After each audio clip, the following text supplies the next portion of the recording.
चंदौसी के लक्ष्मणगंज में बावड़ी की खुदाई फिलहाल रोक दी गई। 13 दिन तक खुदाई चली। तकरीबन एक मंजिल तक पहुंचती खुदाई। उसके बाद से पुरातत्व विभाग ने खुद इसको रोक दिया, लेकिन एक बार फिर खुदाई की मांग जोर पकड़ रही है।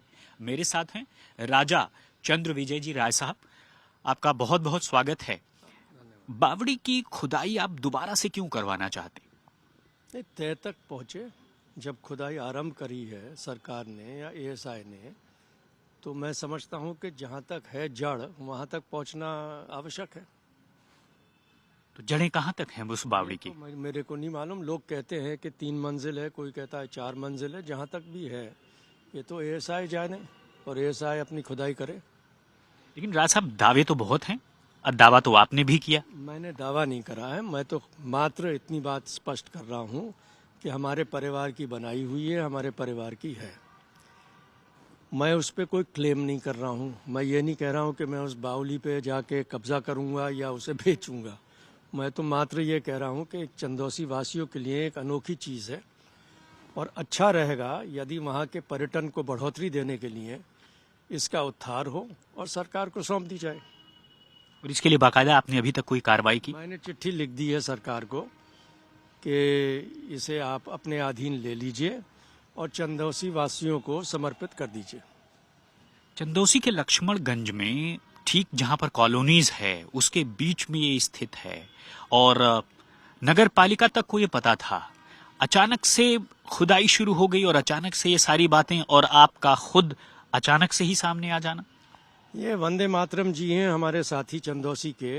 उन्होंने इस बात को उजागर करा कि इधर एक दबी हुई बावली है प्राचीन, और क्योंकि ये धरोहर है, सरकार ने उचित समझा इसकी खुदाई आरंभ करी।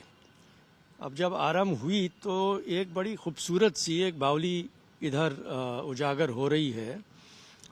और बावलियों का इधर, जैसे मैंने पहले भी कहा है, इधर रिवाज नहीं है, इधर कुओं का है। कुओं का तो ये चंदौसी के लिए एक अनोखी चीज़ है और मैं समझता हूँ कि एक पर्यटक स्थल बहुत अच्छा बन सकता है। अच्छा, आपने ये कहा तो सरकार ने भी कोशिश की है कि यम तीर्थ, करोड़ों रुपए दे दिए कि यम तीर्थ के तौर पर पूरे संभल को विकसित करेंगे। इसे भी करना चाहिए। संभल क्यों, ये चंदौसी को भी तो करना चाहिए। चंदौसी एक बड़ा प्राचीन नगर है और मैं समझता हूँ कि आर्थिक रूप से भी बहुत उसका योगदान है इस इलाके के लिए। बहुत पुरानी मंडी है, तो चंदौसी का क्यों नहीं सोच रही सरकार, इसको करे। अच्छा, तो अभी जो शाही मस्जिद में जो कुछ हो रहा है, अलग अलग मौकों पर आपने देखा कि वक्फ की जमीन बाकायदा कह रहे हैं कि वहां पर है। नए पुलिस पोस्ट का निर्माण भी अचानक से हो गया, तो अचानक से ये सब कुछ बदलाव।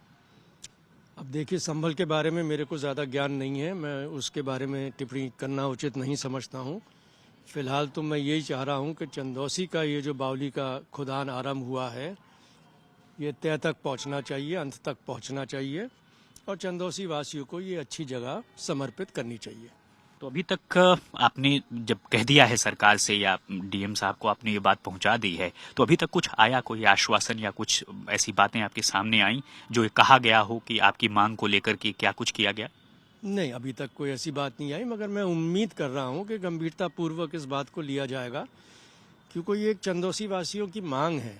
वो चाहते हैं कि एक पर्यटक स्थल यहाँ हमें मिले, और क्यों ना मिले साहब, जब चीज़ उपलब्ध है और उसमें मैंने रहना तो है नहीं, और ना मैं ऐसा क्लेम कर रहा हूँ कि साहब मैंने बेचनी है किसी को। लेकिन आप ये मानते हैं कि ये रियासत की रही है, आपकी रही है? बच्चा बच्चा जानता है साहब इस बात को। हमारे पुरखों की बनाई हुई है, मकान था वहाँ, राजा कृष्ण कुमार साहब का बनाया हुआ है, उसी प्रांगण में ये बावली है। तो अब कैसे, किसे, कब की, ये तो मेरे को नहीं मालूम। तो अचानक से दावेदार भी बहुत सारे आ गए। अब साहब, दावेदार तो कुतुब मीनार के लिए भी हैं, दावेदार ताजमहल के लिए भी हैं, दावेदार तो हर चीज़ के लिए उत्पन्न हो जाते हैं, पैदा हो जाते हैं। अब उनके दावे रहे अलग, मैं कोई दावा नहीं कर रहा हूँ। मैं तो ये कह रहा हूँ कि हमारी है। आप इलाके से विधायक भी, सांसद भी रहे और मौजूदा सांसद जियाउर रहमान बर्क की इस पूरे मामले में गिरफ्तारी तो भी फिलहाल रोक दी गई है, लेकिन मुकदमा जो है चलता रहेगा। अमूमन ऐसी स्थिति आपने कभी देखी थी जब उस दौर में आप सांसद विधायक रहे? नहीं साहब। ऐसा नहीं देखा। हमारी माता जी थी विधायक चंदौसी से 2 बार, फिर चंदौसी रिजर्व कॉन्स्टिट्यूंसी बन गई। मैं तो कुंदरकी से विधायक था और मुरादाबाद से एमपी रहा हूँ। लेकिन आपने जियाउर रहमान बर्क के पिता को भी हराया था। दादा को। बहुत नेक आदमी थे, भले आदमी थे। तो यानी साफ तौर पर आपने देखा कि राय साहब, राजा चंद्र विजय साफ तौर पर ये कह रहे हैं कि उस की जो बावड़ी की खुदाई है उसे दोबारा की जाए और साथ ही साथ उसे चंदौसी के लोगों को समर्पित कर दिया जाए, क्योंकि जहां पर संभल का ऐतिहासिक महत्व है और पौराणिक महत्व भी है, तो वहीं पर जो चंदौसी है वहां पर साफ तौर पर ऐसा कोई पर्यटन स्थल नहीं है। तो लक्ष्मणगंज में जो बावड़ी है उसकी खुदाई न केवल दोबारा होनी चाहिए बल्कि पूरी तह तक जाकर उसे आम लोगों को समर्पित कर देना चाहिए, ये मांग करते हुए बाकायदा इसके लिए डीएम को भी लिखा है और साथ ही साथ सरकार को भी लिखा है। प्रदीप गुप्ता के साथ राम किंकर सिंह, मुरादाबाद, आज तक।